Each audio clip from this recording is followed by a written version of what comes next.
But first, Kirsten Drysdale to the Genius Bar. In Australia, we're so isolated from the rest of the world, we've always had to pay a little more for our entertainment.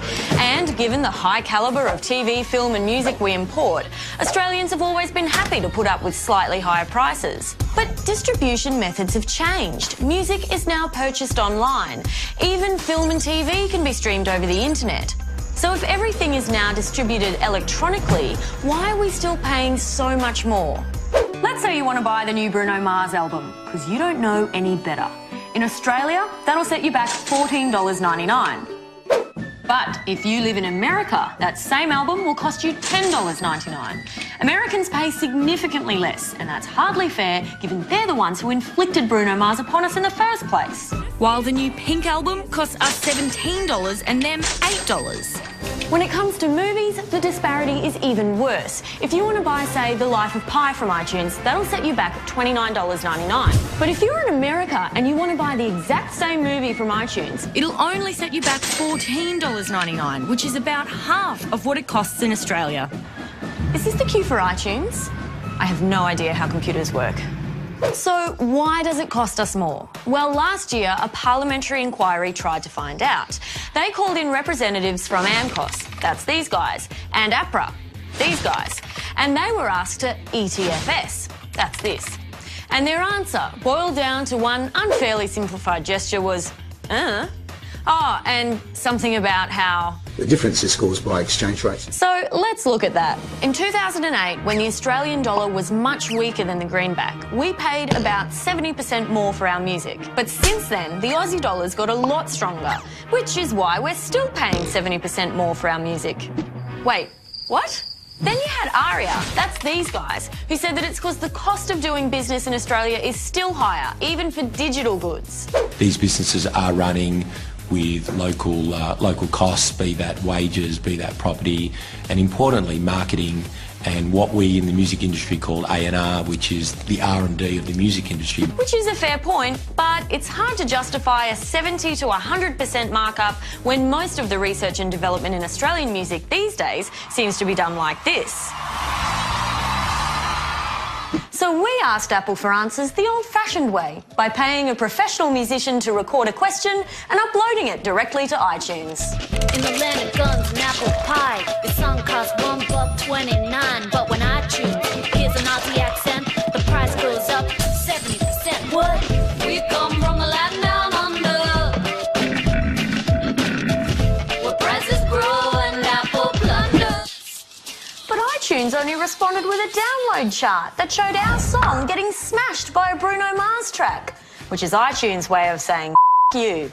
The Senate inquiry tried to get to the bottom of this in a different but equally ineffective way, by asking Apple Australia's MD for a straight answer.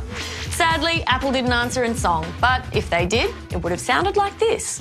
Your question is best directed at the guys who own the content, own the labels, own the music. We do not own the products. Talk to the rights holders, directly to the labels. The rights holders to the labels are a retailer. It's not a matter for us. It's really a question for other folks. We again would suggest that you talk specifically to the labels, the rights holders, or the studios. They will be able to give you an answer to this question, I'm sure. As you can see, Apple's been a bit of a broken record on this issue.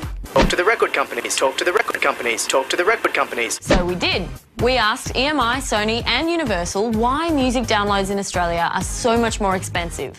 And their response in full was nothing. Absolutely nothing. But here's what we do know. Apple dictates the price structure for songs on iTunes. They only allow 3 price points. This is what they are for iTunes America, and this is what they are for iTunes Australia. Almost exactly 70% more. But where does all that money go? Well, no matter what the country, no matter what the price, Apple takes a cut, usually around 30%. So, you're doing pretty well out of this, aren't you? Talk to the record companies, talk to the record companies, talk to... As for the rest, there's a small cut for music industry bodies and taxes, but the lion's share goes to the record companies. So, you do even better out of the higher prices, don't you? Mind you, it's a bit rich for one of the world's most powerful companies to pretend they can't influence iTunes prices in Australia, isn't it? Talk to the record companies, talk... Right. So, what can consumers do? Well, you can either wait for these two to work out whose fault it is, or You can just trick iTunes into thinking you're an American anyway. And you don't need an American credit card or to dress up like an American to do it. Aww. All you need to do is click on this button and then this button to change your iTunes interface to American iTunes. Then go to the App Store and download a free app, which will prompt you to open an American iTunes account without a payment method. Then you just use a second email address, preferably not one with a .au at the end, to open your brand new American iTunes account. Of course, we strongly discourage you from doing this because it would be a breach of Apple's terms and conditions. It's asking me for an American postal address? US addresses are really easy to find on the net. Any address will do, as long as it exists. We strongly recommend you don't do this. But if you should find yourself with an American iTunes account, it's quite easy to buy American iTunes gift cards online, and then you're all sorted. Hypothetically speaking. It's working. Because of course you wouldn't do that. And if you don't want to follow those easy steps to accessing great international content, as you shouldn't, there's always the free option. The ABC. Coming up on ABC One, the 1964 classic Carry On Up the Life of Pi.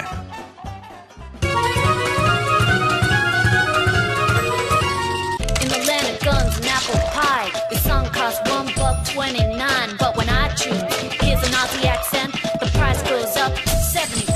What is it? The rhythm wrong of a judge won't all this crapless songs when you're on stranding ground. It don't change the price of sound. All I wanna do is make an Aussie rap tune, but the price is obscene thanks to Aussie iTunes. My fans ain't got $2.19, but for $1.29 Yanks can own Jay-Z. Yo, I've had to strip back my musical collection, cause I can only afford 3/5 of One Direction. Yo, don't wanna whinge, but it's hard to defend you when you charge more than $2 for a song by Larry Emder.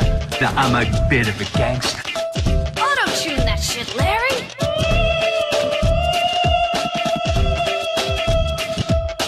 All I wanna do is make an Aussie rap tune, but the price is obscene thanks to Aussie iTunes. My fans ain't got $2.19, but for $1.29 Yanks can own Jay-Z. American songs are so cheap to buy. Missy Elliott is cheaper than a cold meat pie. I just buy this song for $2.19, but for $1.29 Yanks can own Chuck D. Australia gave the world AC/DC. Another stadium acts like AC/DC. So why do Yanks get them cheaper than me?